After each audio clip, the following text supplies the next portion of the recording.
এই যে আপনি যে পাখিটা দেখছেন, এর নাম লেডি অ্যামহার্স্টস ফেজেন্ট। অনেকেই বলে এটি হলো পৃথিবীর সবচেয়ে সুন্দর ও রহস্যময় পাখিদের একটি।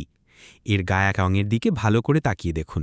চোখ ধাঁধানো সাদা, সবুজ, লাল আর নীলের এক অসাধারণ মিশ্রণ।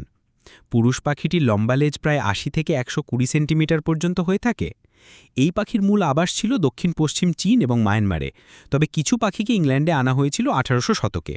বন্য অবস্থায় এদের দেখা পাওয়া খুবই কঠিন, কারণ এরা জঙ্গলের গভীরে লুকিয়ে থাকে। মজার বিষয় হল, লেডি অ্যামহার্স্টস ফেজেন্ট সাধারণত মাটিতে হাঁটে এবং ঝোপঝাড়ের ভেতরে ডিম পাড়ে।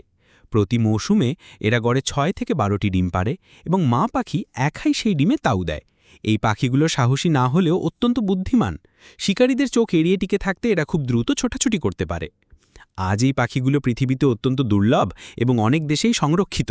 তাদের সৌন্দর্য আর আচরণ আমাদের বারবার মনে করিয়ে দেয় প্রকৃতি কতটা বিস্ময়কর।